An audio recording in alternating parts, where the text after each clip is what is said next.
Inspired Intentions listeners, welcome back again today for another exciting episode. We have today for you a episode with a guest. It's actually a current guest who's here, has agreed to come on the podcast and talk a little bit about their journey.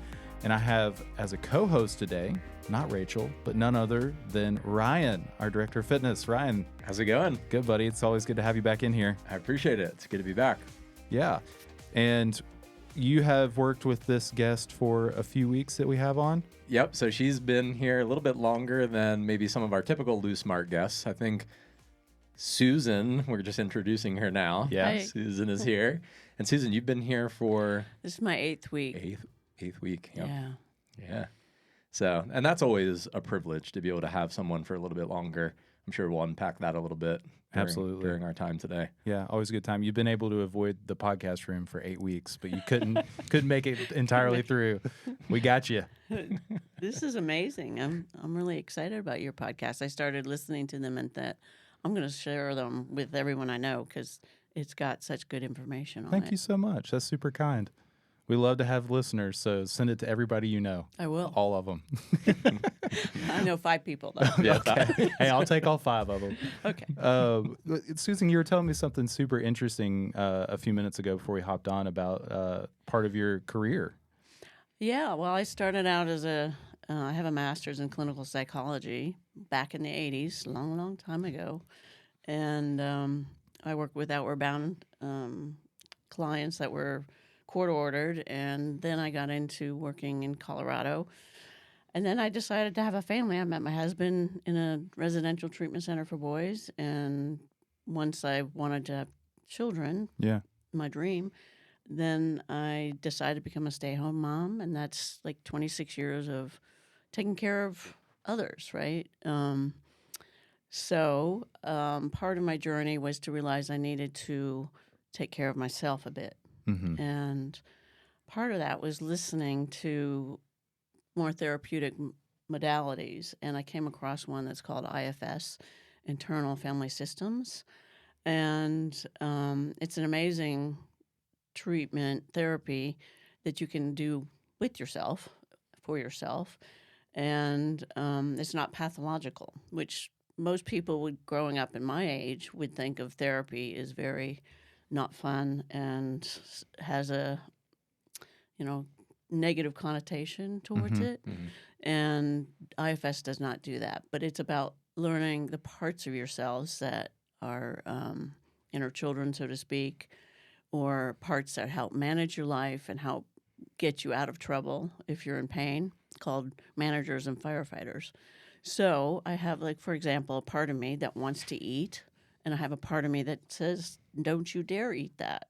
You're not eating that. Mm-hmm. Very managing, controlling, maybe even critical part. So learning how to have compassion towards these parts and letting them get to know my real true self, the higher self, that loves them and is calm, creative, compassionate, all the C words. So it's a really beautiful way of being with yourself and others. Self-led parenting would have been great if I had known that when my kids were a bit younger.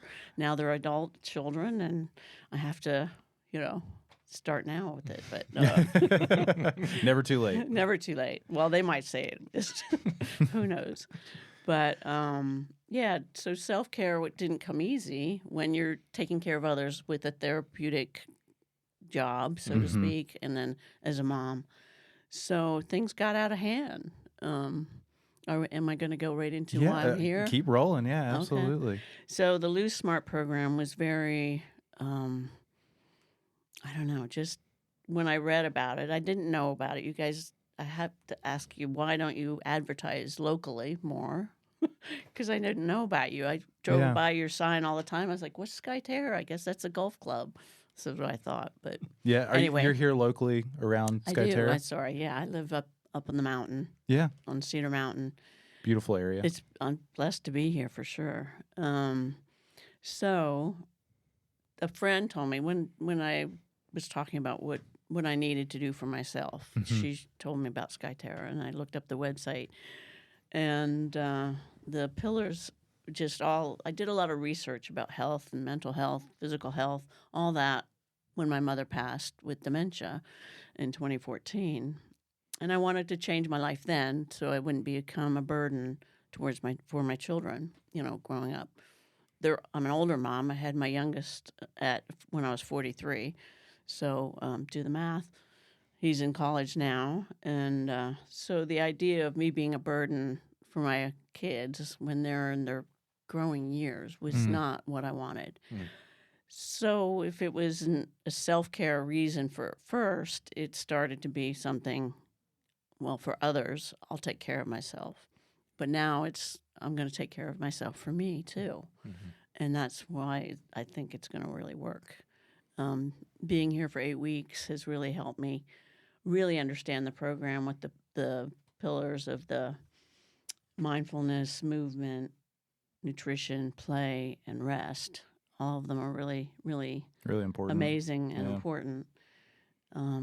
So the LoseSmart program is what I signed up for, and That's what you've been getting into for the past 8 weeks the with 8 this weeks, guy. yeah. We spent a lot of time together. It's been amazing. So a lot of hard work, a lot of hard work. sweating, a lot of recovery. Though that's the thing that was new to me. I didn't realize you needed to take time for your body, not to just break down and keep. So it eventually quits on you. Yeah. But I So don't know. what made you choose, once you found out about Skyterra, like what made you choose the LoseSmart program over just being here in the regular program for 8 weeks? Like, was there something that helped tip the scales on that for you? Well, I knew I needed more information for my body to respond because I've been stuck, frozen, I guess. This body has done amazing to have children at my later years. And then I worked a horse boarding facility. I had a lot of physical work to do. So I knew I wasn't treating it right because it wasn't responding properly to what I was doing. And there's a lot of information out there that's kind of, counterintuitive or opposite of each other. Yeah. Like, eat this. No, don't eat this. Eggs are good for you. No, they're bad for you. No. Oh, wait a minute, and it'll be good again. Yeah. So I knew that the nutrition factor and the meals that they were going to cook here, I've just read a little bit about it, that were amazing, and plenty of food. The other thing I didn't do, I wasn't eating 3 meals a day. I was, giving myself that intermittent fasting up until dinner time, which then, of course, I was starving and then overate and ate late at night. Yeah. So I had really bad habits that needed to be transformed. So I knew I needed at least 8 weeks, probably maybe more. But actually, I'm feeling really good about going home now. Yeah. I'm ready. So when you're talking about some of these bad habits you had before, were these things that were, you'd kind of given a couple of different time frames? Were these things that you'd been kind of in limbo with for a few years, for a lifetime, somewhere in between? Well, my parents put me on a low-fat diet when I was in middle school or whatever that, was. And I didn't understand why, because I thought I was just strong. I think I was just strong, but they probably thought I needed to, look like the other girls. But anyway, so low-fat dieting all my life, which means extra sugar usually to make it palatable, which was what I found out when I was doing my own research for not having a broken brain in 2014. So all the stuff I found out was really helpful for knowing what I needed to eat, but I wasn't ready to eat it. Okay. And then I went on a more stricter program, and they said no sugar, no flour, and I lost all my weight, no problem. But they also said don't move your body for 6 months. And I was like, what? So I lost tons of muscle. Yeah. And I was very mad about that. I was like, okay, you got me in a right-sized body, but everything else is not any good. So my set point got higher, and my body fought really hard to get back to where it thought it was surviving versus starving and not moving. And then realized I needed something that was a really good program, not something that was just going to help me lose weight. Yeah. So it sounds like you've been in some kind of limbo for a long time. All my life. I'm 64 now, so it's like, program after program, or trying, and then there's a lot of stigma against people that have extra weight on their body. You know, and you're treated differently.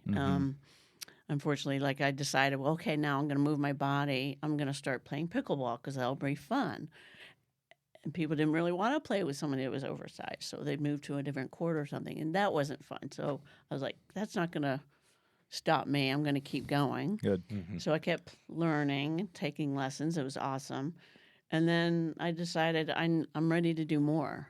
Instead of just have fun, I have to do all of it. But the fun of pickleball got me here because I knew you also had cool. an excellent pickleball program. We do. And lots of really good instructors and 4 classes a week, and I could go play anytime I wanted if I got someone else to do it with me, but whatever. So it was that was one of the main reasons that got me here too. Yeah. And then the other thing is I knit. So sitting and knitting in between classes or, in a comfortable setting in the nice cottages that we have, or it gave me a lot of downtime that I could sit and think and kind of get all the information inside while I'm knitting. Yeah. Does that make sense? Yeah, It's like absolutely. Yeah, you told me you were going to knit Ryan some weightlifting gloves, right? Yeah. I saw one of them already. It looks really soft and comfortable. It might fall apart on you, though. Well, I appreciate, even maybe before we move on, just hearing you shed light on the complexities of weight loss, that it is multifaceted, that a lot of us carry with stories from the past, things that have challenged us. And that's important for listeners to hear, because you're right in that it can be stigmatized. And I think that we neglect sometimes to think about how those early stories have shaped us, or we've tried to gather information that would serve us in some capacity in making progress. And it was just conflicting stories, conflicting information, and then we kind of get lost. So I just appreciate your transparency, Susan. I think that resonates with people who have had similar challenges. And I think it's also been beautiful that you have discovered a system that has served you in better ways than, in the past. So it's you don't know how much hope this has brought me to be able to experience that. It just amazes me every morning when I wake up. I was like, I actually did all that. And then I'm feeling better than I did, absolutely since 8 weeks ago. And that I can continue on. It's not rocket science. I'm sorry, it is not. But it is it's complicated and it's nuanced. And you need motivation. And the people here, they're all so amazing in what they're doing and bring the best out of you, is what I felt.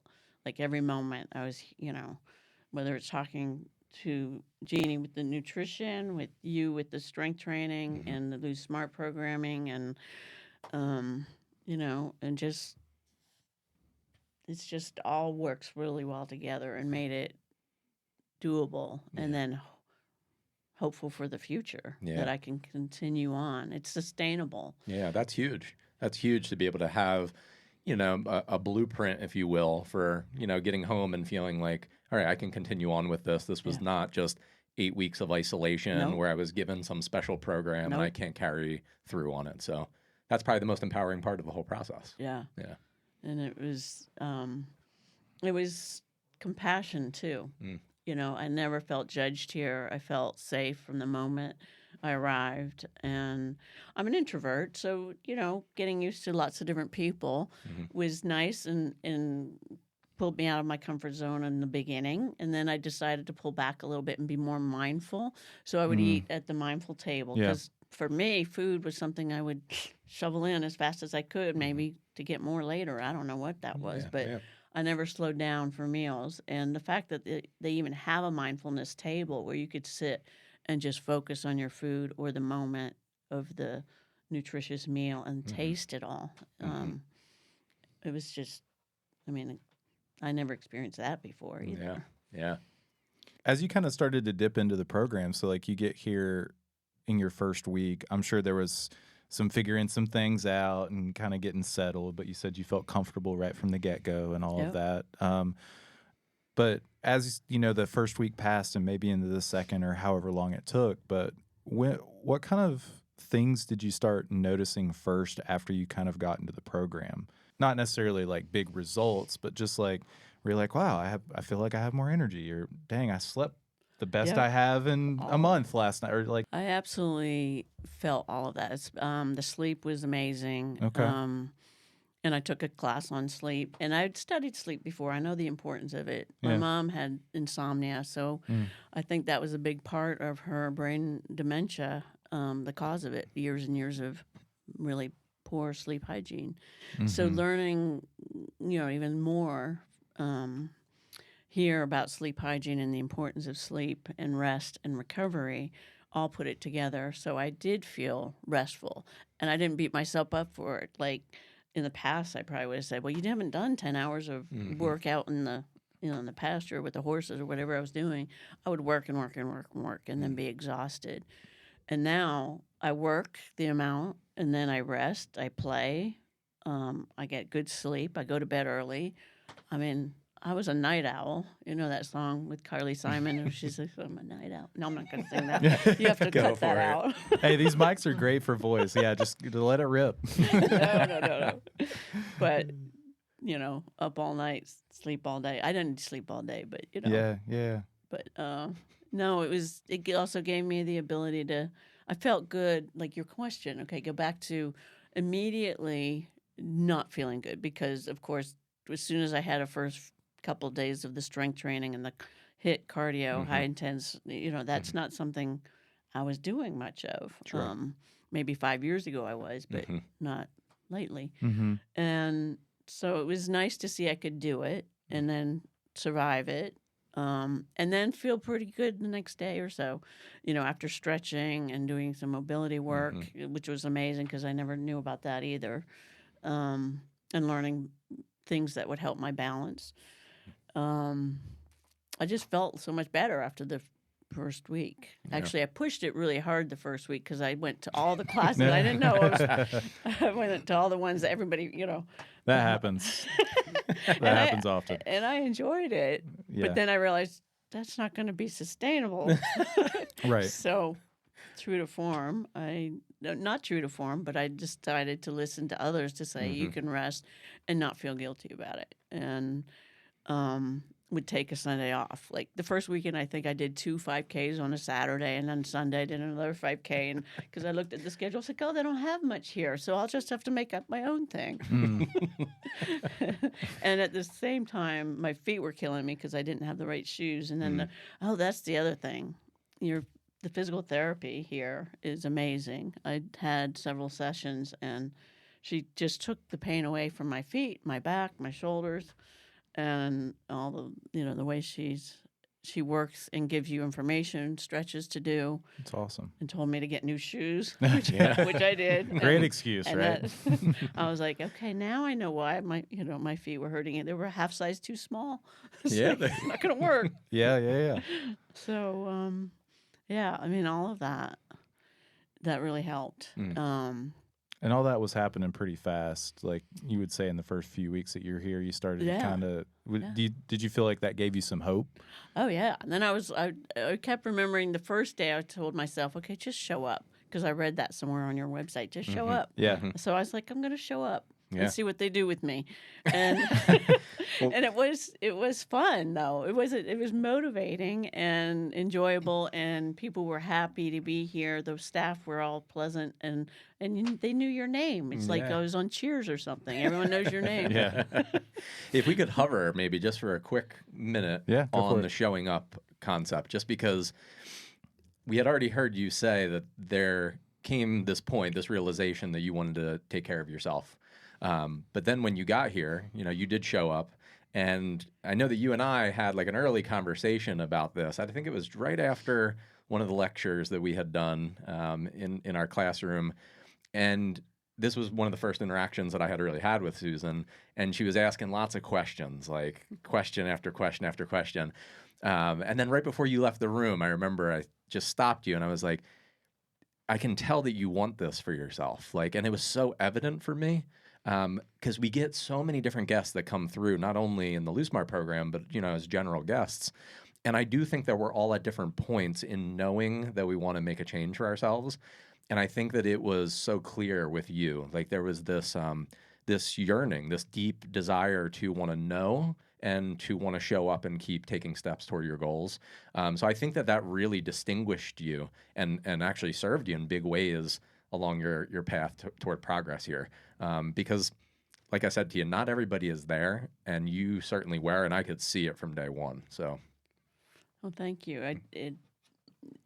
I figured, come 100%. What's the point of not doing that? Sure.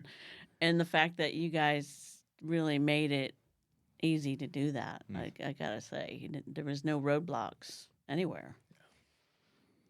That's great. I wanted to kind of shift gears into a point that we were talking about before we hopped on here, and I didn't want to know. You didn't tell me what the things were, but you had mentioned that you kind of got into some stuff that surprised you while you were here, that you enjoyed it and that it was very new to you. And I was just kind of curious what some of that stuff was, because it sounds like you've done a lot through your life. Yeah, I've never gone in. Well, maybe once or twice in my 64 years, I've gone into a gym and actually picked up weights. So maybe it was really intimidating to me that I couldn't do it, even though I always knew I was strong. Because of work with horses, you have to pick up bales, you have to throw them into the truck. I've made hay and stuff like that, and been mending and just normal. Well, maybe not normal, but Normal horse stuff. Functional work that was taxing. Yeah.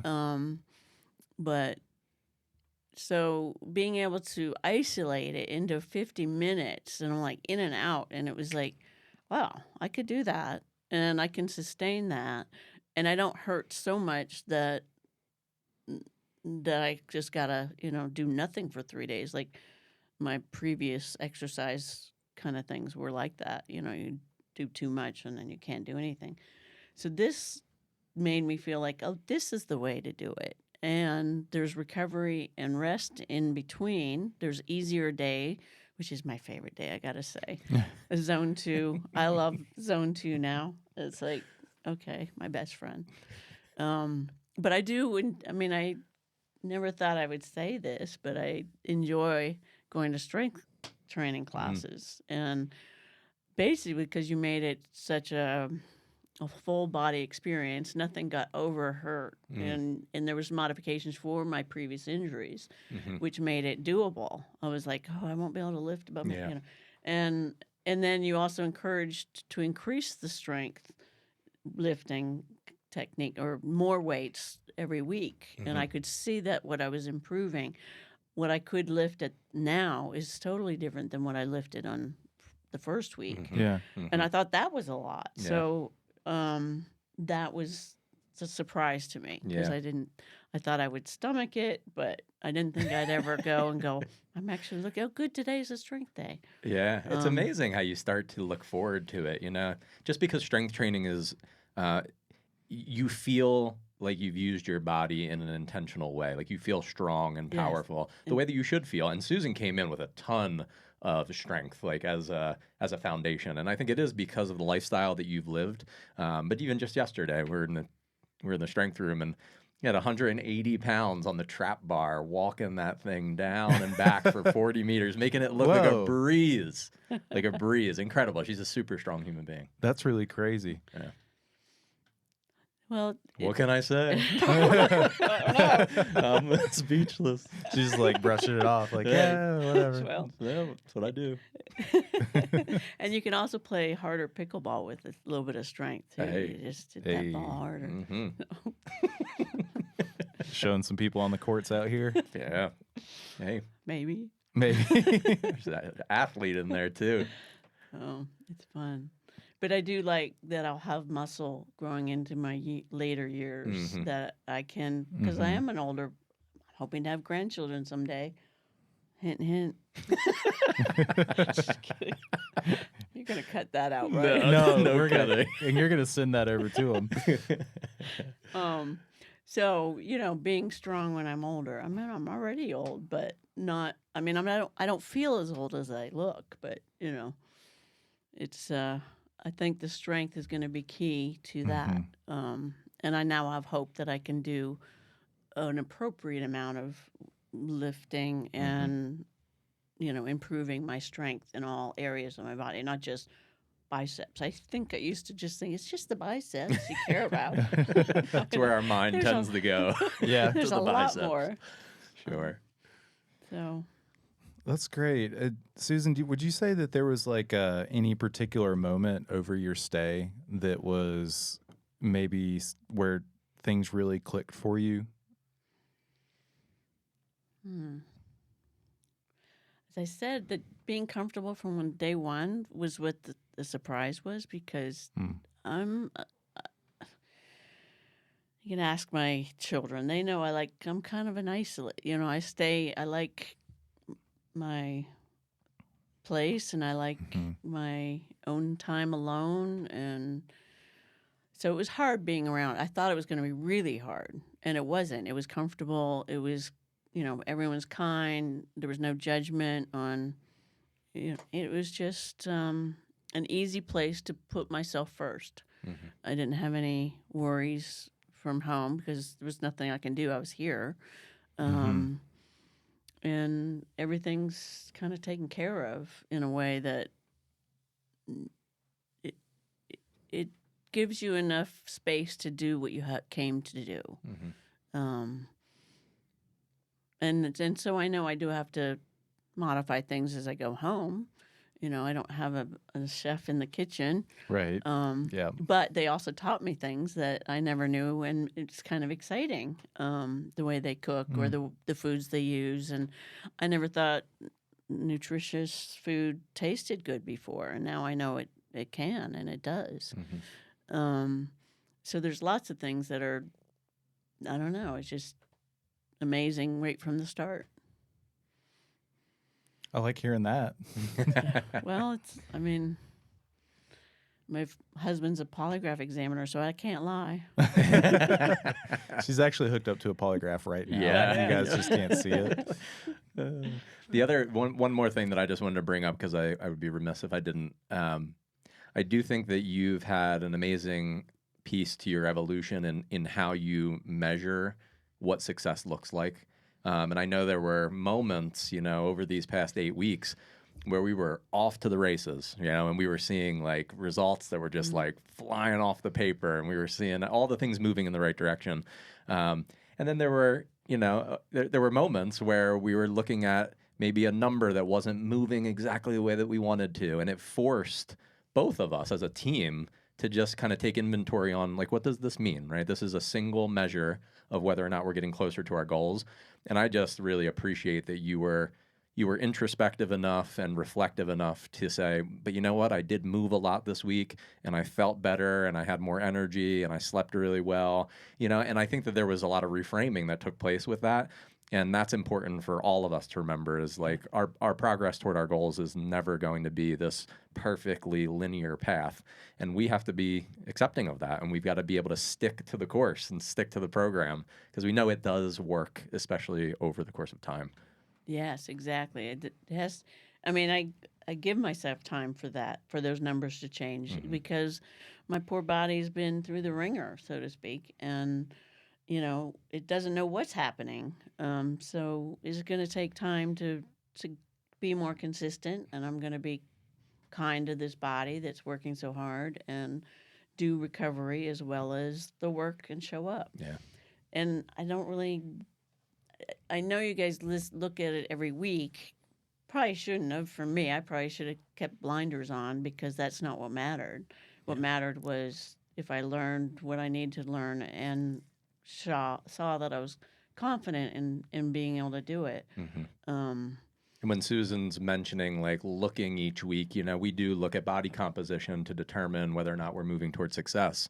But we're also looking at so many other measures to inform, the program, and to make sure that we're doing the right things. So I just love that about you. I know that it's been an emotional kind of roller coaster ride, but all moving in the right direction and transforming into the person that you want to be. Well, it used to be the scale was the be-all and end-all for me. I would get on the scale and go, oh, yeah. And then the moment it didn't go the way I wanted, it was almost like all or nothing. Exactly. Yeah. And it was very disappointing. But yet it wasn't I didn't know all the nuances that you guys also taught about, like what's happening within the body. So I'm gonna, be cognizant of what those numbers are in the future, but it's not going to be on a weekly basis. It's probably going to be quarterly or something like that, and something to work towards. Exactly. And then look at how I'm doing, and then how I'm feeling, and how I can move. If I think I talked about my pickleball instructor when I first started taking lessons. It was just last May, and he said he had to give me a sip of water, like drink water every 5 seconds. It seemed, he said, because I was so out of shape, and it was sad because it was like, okay, here, take another break. and then by the 2 months, 3 months later, I was able to move without that, and that's what gave me the confidence to come and do all this too. But I think you guys would have gently handled if I came to you in May as well as coming now, when I felt a little better and ready to do the strength training. Yeah. But the more you do, the better you feel. That's and it. then the more you can do. That's it. Yeah. And then the better you feel. It's a compounding effect. Keeps going and going. Yeah. Susan, is there any other points or thoughts that you feel important that you would like to make about your experience here, the LoseSmart program in specific? You could talk about Ryan. I can pull him out of the room and let you say whatever you'd like. Yeah, I think doing this for myself and knowing that I have to put myself first. When life gets lifey and stress happens, and my body's going to respond in a way of probably freeze, not just fight, flight, or freeze. I have to give my body the ability to do all these things from the pillars that would help them move out of that place of stress. And knowing that I can do this for me gives me the motivation to continue on, and then I can be there for others. Like, of course, you've heard the put your own mask on first in the airplane, and you can then help someone else. So, yeah, that's the kind of thing that I guess I never gave myself permission to put myself first. I used to think it was selfish. My parents definitely brought me up that way, thinking you don't do that. You put others first all the time. And that doesn't really give you the balance to live a life that's where you can show up all the time if you're depleted.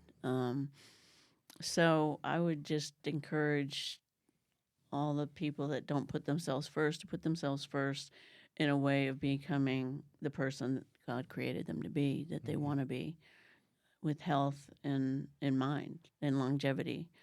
Yeah, it's powerful. So, if you had to, this will be my final question for you. If you had to give a first-time LoseSmart guest, say they're here and it's their first Monday, you had to give them a piece of advice, what piece of advice would you give that guest? trust yourself and show up. And enjoy the process of it, not, give it a chance to do what it does. Because even in the moment, if you're feeling sore, like you will if you haven't worked out, lactic acid buildup for one, but the ability to make it through those hard times physically will also give you endurance and ability to go through the hard times in life. Life's going to get lifey when it does, and you want to be able to show up and know that you can survive it and maybe even thrive it. And with support and with connection, with the ability to, let people in and help you and ask for help. I think that's kind of, the first thing to be able to do is to get through stuff is to be able to ask for help. And that's what I was doing coming here, was asking for your help. Yeah. I think that would set somebody up pretty well for a LoseSmart stay. Some great advice. What do you think, Ryan? Oh, 100%. Yeah. It's wisdom there. It's a lot of wisdom. Yeah. Well, Susan, I really appreciate you taking your time. We're in here in the podcast booth on our lunch hour, and Susan agreed to come in here and have a chat with us. I really do appreciate it, and I know that somebody along the way, whether it be a year from now or next week or whenever this releases, that they're going to gain something from this, and you'll make a little difference in their life. That feels wonderful. Yeah. Just pass this on, you know? Absolutely. Pay it forward. For sure. Ryan, any last thoughts, bud? Nah, you're going to be an incredibly missed piece of the team, but I know that our paths will cross again in the future. So it's been a joy. Definitely, hopefully we'll come back and maybe be able to bring my husband with me and let him experience self-care. That'll be great. And you'll have those weightlifting gloves for me done at that point. Oh, for sure. For sure. If only you lived closer, it'd be easier for you to come back and see us every once in a while. All right, listeners, if you all have any questions for me, for our LoseSmart director, Ryan, fitness director, Ryan, or maybe even Susan, I can always get questions over to Susan. If you guys have any, please send us a message at inspiredintentions@skyterrawellness.com. Thank you as always for listening. We hope you enjoy these, and we'll catch you next time. Take care, everybody. Thanks. The Inspired Intentions podcast is a production of Skyterra Wellness Retreat. Special thanks to our executive producer, Alan Broyhill. Send us your questions and comments to inspiredintentions@skyterrawellness.com. Subscribe on iTunes and everywhere podcasts can be found. If someone you know might benefit from this podcast, share Inspired Intentions with them and give us a 5-star rating. Join us next week as we cut through the unrealistic noise on diets and fitness and show you how healthy living fits seamlessly into your already busy life. Thanks for listening.